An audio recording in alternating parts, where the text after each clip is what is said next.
Good afternoon guys, so welcome back sa ating vlog. Dito tayo ngayon guys, dito sa nakapila tayo rito sa Gulf Express, solian ng container. At kasalukuyan tayo nandito tayo sa pinakadulon-dulo at napakalayo na naman dito. Ating ipapakita na naman ang ating pila rito sa aming solian ng container.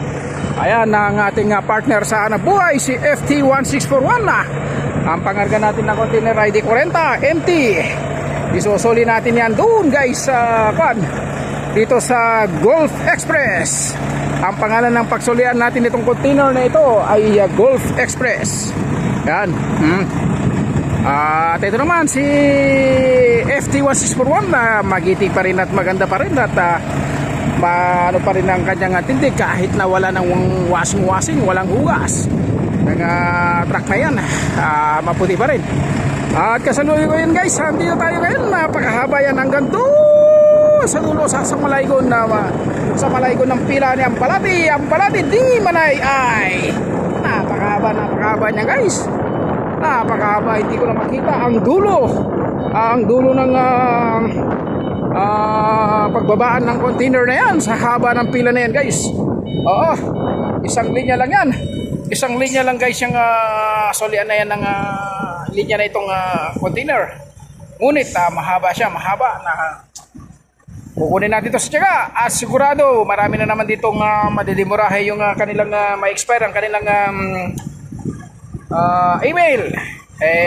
Mabuti tayo kahit pa paano ang email natin abot pa hanggang July 8, kaya hanggang bukas to yung ating email ng container na yan nating susuli. Ayan ang kulay maroon ng container na yan, 3 ton ang tatak, TCNU 3687792. Yan ang ating container, empty container. At andun din si brother Cesar, yung FT1622 doon sa dulo, siya pinakadulo dun.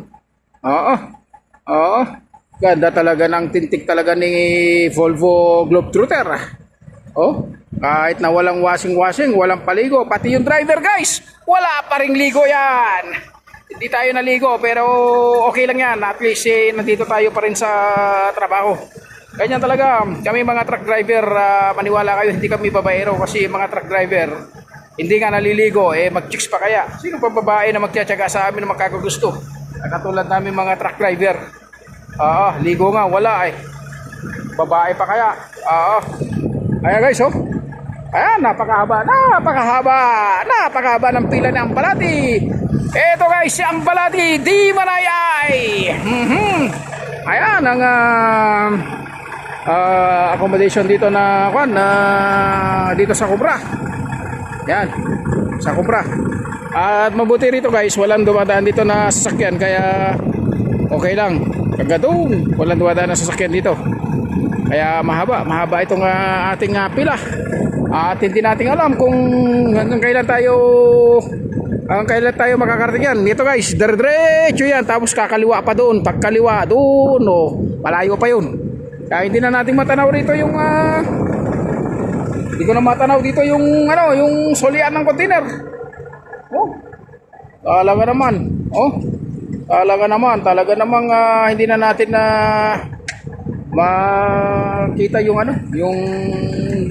solian ng container sa haba ng pila.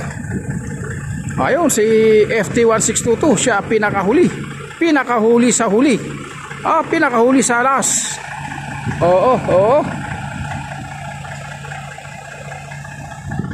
Ito naman ang ating sinusundan, ng karga niya ay 20. Doon din siya magsusuli sa ating pagsusulian ng container na yan. Kaya tiyaga-tiyaga lang natin guys. Makukuha din natin yan sa tiyaga. Makukuha din ni Ampalati yan sa tiyaga. Kaya shoutout sa lahat ng aking mga minamahal na mga viewers and followers. Lalong-lalo dyan sa Barangay Bangat Santa Maria Isabela, Barangay San Isidro. Shoutout sa inyong lahat, sa aking mga minamahal mga viewers and subscribers and followers. Shoutout to all of you. Thank you so much and God bless you all.